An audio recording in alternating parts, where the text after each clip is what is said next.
Hello friends, आजच्या व्हिडिओमध्ये आपण सप्टेंबर 2017चा पेपर तिसरा बघतोय, इतिहासचा. तर याच्यामध्ये जोड्या लावायच्या आहेत. तर राखेगडी हे हरियाणामध्ये आहे, लोथल गुजरात, आलमगीरपूर उत्तर प्रदेश आणि कालीबंगन राजस्थान. वाकाटकांची राजधानी खालीलपैकी कोणते प्राचीन स्थळ नाहीये? तगर नाहीये, बाकी सगळे आहेत. प्रवरपूर, नंदीवर्धन आणि वत्सकूट. कोणती जोडी अयोग्य आहे? तर चौथी अयोग्य आहे, बाकी बरोबर आहेत की हर्षवर्धन बांसखेडा ताम्रपट, अमोघ वर्ष प्रथम संजान ताम्रपट, प्रभावी गुप्ता पुणे ताम्रपट. खालीलपैकी कोणता प्रदेश ऐहोळे शिलालेखात नमूद केल्यानुसार बादामी चालुक्यवंशी राजा द्वितीय पुलकेशीने जिंकला नव्हता? तर सौराष्ट्र जिंकला नव्हता, बाकी कोकण, लाटा आणि माळवा त्यांनी जिंकला होता. कोणता प्रदेश जुनागड शिलालेखात नमूद केल्यानुसार पश्चिमी क्षत्रप राजा प्रथम रुद्रदामन यांनी जिंकला नव्हता? तर विदर्भ जिंकला नव्हता, बाकी कुकुर, अनार्त आणि अप्रांत रुद्रदामनने जिंकला होता. चंद्रगुप्त मौर्यांच्या कालखंडात सौराष्ट्र प्रदेशाचा राज्यपाल हा पुष्पगुप्त होता. खालीलपैकी कोणती देवता कुशाण सम्राट प्रथम कनिष्काच्या सुवर्ण नाण्यावर आढळून येत नाही? विष्णू आढळून येत नाही, बाकी बुद्ध, माओ आणि मिहिर यांचे आढळून येतात. कोणता ग्रंथ हा पाली धर्मग्रंथ सुत्त पिटकाचा भाग नाहीये? धम्मनिकाय नाहीये, बाकी खुद्दक निकाय, मंजिम निकाय आणि दिघ निकाय आहेत. कोणत्या वाकाटक राजपुत्राचा उल्लेख वाकाटक राणी प्रभावती गुप्ताच्या पुणे ताम्रपटात आढळून येतो? दिवाकर सेनचा उल्लेख आढळून येतो. कोणता संस्कार हा जन्मपूर्व संस्कार आहे? पुंसवन हा जन्मपूर्व आहे, बाकी सगळे निष्क्रमण, कर्णवेध, नामकरण हे जन्मानंतरची विधी येतात. खालीलपैकी कोणता ग्रंथ ऐतिहासिक चरित्र या सदराखाली समाविष्ट होतो? हर्षचरित्र. चहामन राजा तृतीय पृथ्वीराजच्या समकालीन असलेला गहडवाल राजा हे जयश्चंद्र होते. कोण प्रतिहार राजवंशाचा शासक नव्हता? तर गोविंद तृतीय नाहीये, बाकी महिपाल प्रथम, महेंद्रपाल प्रथम आणि मिहिर भोज आहेत. चीनी यात्रेकरू ह्युनसंग याने 7व्या शतकातील प्रथम नरसिंहवर्मन, हर्षवर्धन आणि द्वितीय पुलकेशी या 3 महत्वपूर्ण शासकांचा उल्लेख केलेला आहे. पाल राजवंशाचा संस्थापक हा गोपाल होता. पश्चिमी क्षत्रपांच्या 2 प्रमुख शाखा ह्या क्षहरात आणि कार्दमक आहेत.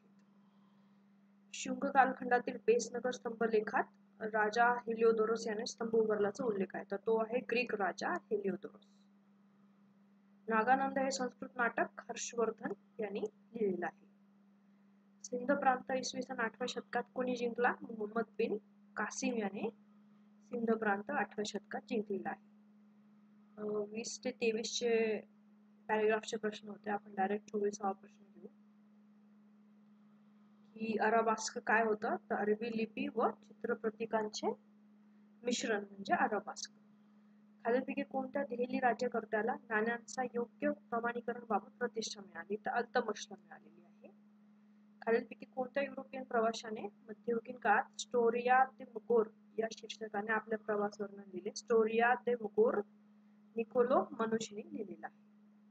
तारीख ए फिरोजशाही हे जियाउद्दीन बर्नी यांनी लिहिलेला आहे. तारीख ए फिरोजशाही जियाउद्दीन बर्नी. कोणत्या राज्यकर्त्याने कुतुब मिनारचे बांधकाम पूर्णत्वाला नेले?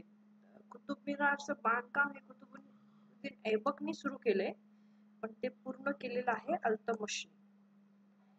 प्रसादाच्या संकुलात बागांची संकल्पना हे लोधी राजवंशाचा उल्लेख आहे. बाबूरचे मूळ नाव गाव मध्य आशियातील फरगना खोरेशी संबंधित होतं. हल्दी घाटीच्या लढाईत राणा प्रतापला राजा मानसिंह ने पराभूत केलेलं होतं. मुघल प्रशासनाच्या संदर्भात खालसा म्हणजे काय होतं? तर सम्राटाचा स्वतःचा प्रदेश किंवा शाही तजुरीसाठी जिथून महसूल जमा केला जाईल असा प्रदेश, म्हणजे दोन्ही पण उत्तर बरोबर आहेत. मुघल शासनात कोणत्या अधिकारांतर्गत महसूल गोळा करण्याचे कार्य होते? तर सदर पण आहे आणि दिवाने आला सुद्धा त्याचे उत्तर आहे महसूल गोळा करणारा अधिकारी. हुमायूनामा गुलबदन बेगम यांनी लिहिलेला आहे. अकबराच्या दरबारी रुजू होण्यापूर्वी तानसेन हा राजा रामचंद्र बागल या राजाच्या सेवेत होता. संत कबीर हे रामानंद यांचे शिष्य होते. रामानुजाचार्य हे कोणत्या धर्मसंप्रदायाशी संबंधित होते? ते वैष्णवपंथी होते. मीराबाईंचे आध्यात्मिक गुरु हे रोहिदास आहेत. नानासाहेब पेशवे यांच्या काळात मुघल दरबारात मराठ्यांचा वकील हा महादेव भट्ट हिंगणे होता. यवनराज स्थापनाचार्य हे बिरुद कृष्णदेवराय यांनी धारण केलेलं होतं. मध्ययुगात कांचनगडची मोहना म्हणून प्रसिद्ध असलेल्या कोणत्या महिलेने बापू गोखले यांच्या विरुद्ध वासोट्याचा किल्ला 8 महिने लढवला? ते आहेत ताई तेली. छत्रपती शिवाजी महाराजांच्या अष्टप्रधान मंडळामध्ये कोणते प्रशासकीय पद नव्हते? पंतप्रतिनिधी नव्हतं. पेशवा तर आहे, सुमंत आणि पंडितराव सुद्धा आहे. राज बल्लभ घसीटी बेगम शौकतजंग हे सिराजुद्दौलाचे वैरी होते. काव्यइतिहास संग्रह, किताबखाना व चित्रशाळा यासारख्या प्रादेशिक भाषाविषयक कार्यांमध्ये कोणाची भूमिका होती? विष्णू शास्त्री चिपळूणकर यांची भूमिका होती. खुसरो नवरोजी काबराजी यांनी 1870 मध्ये मुंबईत ज्ञानप्रसारक मंडळी आणि ज्ञानोत्तेजक मंडळी यांची स्थापना केली. त्याचं धोरण काय होतं? संगीत कलेला प्रोत्साहन देणं हे त्याचं धोरण होतं. मराठा ऐक्यचूक सभेचे संस्थापक होते नारायण मेघाजी लोखंडे. कोण भारतीय राष्ट्रीय सभेचे अध्यक्ष नव्हते? ह्यूम नव्हते. ॲलन ह्यूम हे कधीच अध्यक्ष नव्हते. ते फक्त हजर होते त्या अधिवेशनाला. बाकी ह्यूल, वेटरबन आणि कॉटन हे अध्यक्षपद होते. कोणत्या नेत्याने 1935 मध्ये द इंडियन स्ट्रगल 1920-34 हा ग्रंथ लिहिला? नेताजी सुभाषचंद्र बोस यांनी लिहिला आहे. या कवीने भगतसिंगाच्या हुतात्म्यावरून प्रेरणा घेऊन मारे प्रपंचम या काव्यात तेलुगू बोली भाषेचा सर्वप्रथम वापर केला श्री यांनी केलेला आहे. जोड्या जुळवायच्या आहेत तर मुंशी प्रेमचंद यांचं महाजनी सभा आहे. रवींद्रनाथ टागोर यांचं 4 अध्याय, साळुबाई तांबेकर यांचं चंद्रप्रभा विरह वर्णन आणि कुंजविहारी मुळशीचा पाळणा.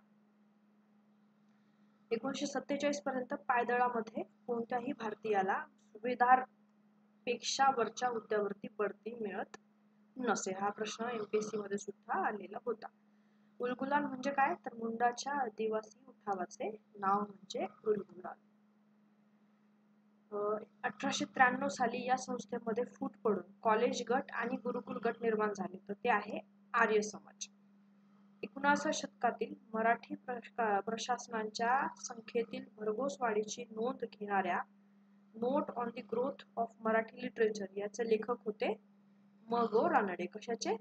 Note on the growth of Marathi literature, म. गो. रानडे. पुढीलपैकी कोण भारतीय राष्ट्रीय सभेचे अध्यक्ष नव्हते? टिळक कधीही अध्यक्ष राहिलेले नाहीयेत. बाकी मेहता, गोखले आणि संदावरकर तर आहेतच. मुंबईला भेट दिल्यानंतर फ्लोरेन्स नायटिंगेल यांनी लिहिलेल्या गेल्या 2 वर्षात मुंबईतला मृत्यूदर लंडनपेक्षाही कमी झालेला आहे असं मत बार्टल फ्रेयर यांचं होतं. 1908 साली मुंबईत सेवा सदनची स्थापना ही बेहरामजी मलबारी आणि दयाराम गिडुमल यांनी केली होती. कधी? 1908 साली मुंबईमध्ये सेवा सदन.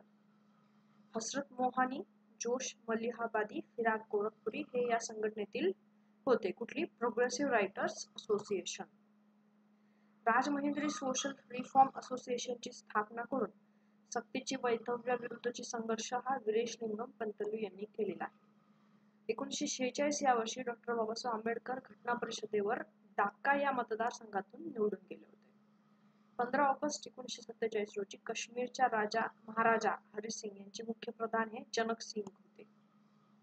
इंडियन कोऑपरेटिव्ह युनियनने फरीदाबादच्या आसपास सहकारी सोसायट्या व स्वमदत गटांच्या माध्यमातून निर्वासितांना स्थिरावायला मदत केली. या युनियनचे प्रमुख होते कमलादेवी चट्टोपाध्याय.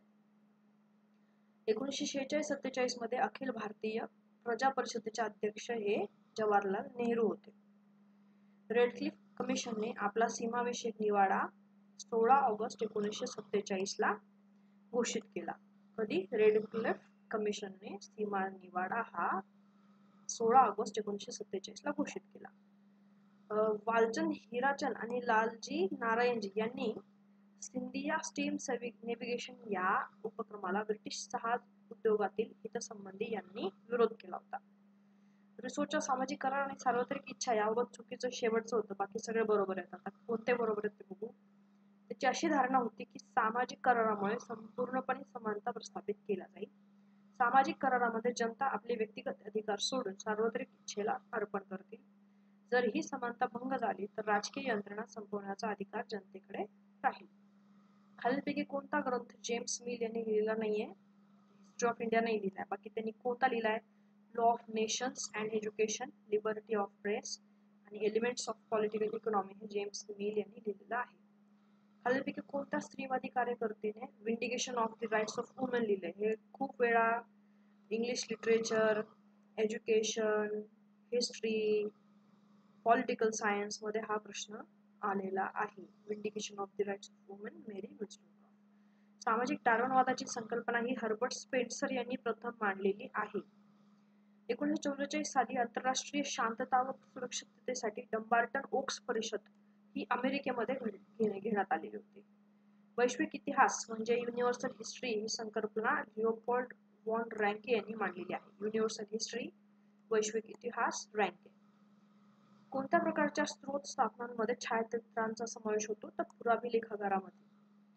कोणत्या इतिहासकाराने नागर संस्कृतीची 3 विकास अवस्था दिल्या? टॉयनबीने दिल्या आहे. एर्नॉल्ड जोसेफ टॉयनबी. कोणतं चुकीचं आहे? तर हे शेवटचं, बाकी सगळे बरोबर आहेत. साम्राज्यवादी इतिहासकारांच्या संदर्भात की कायद्याच्या चौकटीतच राजकीय प्रक्रिया घडाव्यात आणि कायद्याच्या राज्याचे उल्लंघन होऊ नये याच्यासाठी त्यांनी तर्क केला. सभ्य संस्कृतीचा देश बनवण्याच्या उदात्त ध्येयाचे म्हणजे सिव्हिलायझिंग मिशन पुरावे त्यांनी दिले. त्यांच्यामध्ये भारतीय राष्ट्र ही कल्पनाच हास्यास्पद होती. आणि शेवटच्या मध्ये जोडा लावायच्या होत्या, आपण वाचून घेऊ.